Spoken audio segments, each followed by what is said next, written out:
On the edge of a small Kentucky farm, where the evening air smelled of fresh hay and the last light of the sun painted everything gold, there lived a horse named Atlas. Atlas was a good horse, strong, dependable, never complained. Every single morning before the roosters had even stirred, he was already out in the fields, pulling, hauling, carrying, and every evening he returned to his stall with aching legs and a heavy back. He didn't ask for much, just a little water, a little feed, and a little peace. But one Thursday evening, as Atlas settled into his stall and let out a long, tired breath, something slipped out of him that he hadn't meant to share. His neighbor in the next stall, a small tabby cat named Cleo, hopped up onto the wooden fence and tilted her head. "Rough day?" she asked. Atlas sighed. "Every day is rough, Cleo. I've just been thinking. Maybe tomorrow I'll ask the farmer for a lighter load. Just one easy day. That's all I need." Cleo blinked her big eyes. "Oh, of course. Get some rest." And she walked away. It was such a small thing, a half-thought whispered in exhaustion. Atlas didn't think twice about it. He should have. Cleo found the old dairy cow, Bessie, near the water trough. "Bessie, between you and me, Atlas is fed up. He told me he's done pulling for the farmer. Says he doesn't get enough rest, and the work is too much." Bessie's eyes went wide. He said that? In his own words. By sunset, Bessie had passed it on to the goat, Raymond, who was grazing near the fence. "Did you hear?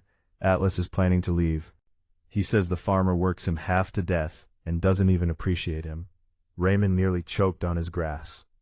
And by nightfall, Raymond had told the barn dog, Pepper, "Atlas is gone after tomorrow. He's already made his mind up. Said he'd rather go work for the Parker Ranch down the road. They're kinder and they feed better." Pepper didn't even wait until morning. The farmer's name was Dale. He was not a cruel man, but he was a proud man. And proud men don't take betrayal well. His ranch hand Bobby came to him late that night with a troubled look on his face. "Boss, I don't know how to say this, but the animals are saying Atlas is planning to take off tomorrow. Apparently he's been complaining for a while now.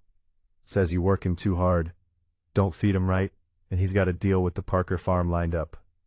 Dale set down his coffee cup very slowly. "Atlas." He repeated the name quietly, like he was testing it.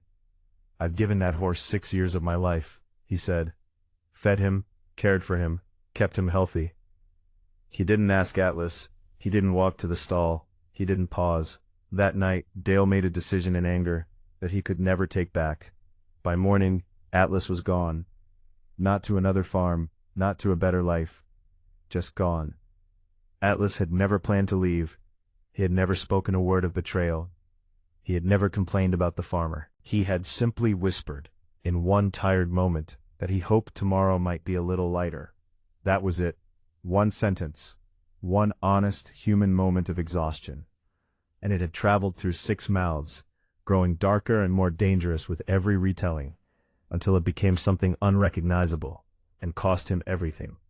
Here's what this story is really about, and it's not just about horses or farms. How many times have you shared something vulnerable with the wrong person? A worry, a frustration, a quiet hope, only to have it come back to you twisted beyond recognition? How many friendships have ended not because of what someone did, but because of what someone said, misquoted, exaggerated, passed along? We live in a world where a text screenshot travels faster than an apology, where a private conversation becomes a group chat topic, where your moment of vulnerability becomes someone else's story to tell. Atlas's mistake wasn't being tired. His mistake was forgetting that not everyone who listens to you is listening for you. Guard your private thoughts like they have value, because they do. Share your struggles with people who have earned that access, not people who are simply nearby, not people who are simply curious, not people who are simply good at listening in the moment. Because in the wrong hands, even your smallest, most innocent truth can be turned into a weapon. Silence isn't coldness. Silence isn't weakness. Sometimes, silence is the wisest thing you can offer yourself. If this story stayed with you, if you've ever had your words twisted, your trust broken, or your honesty used against you, share this with someone who needs to hear it today.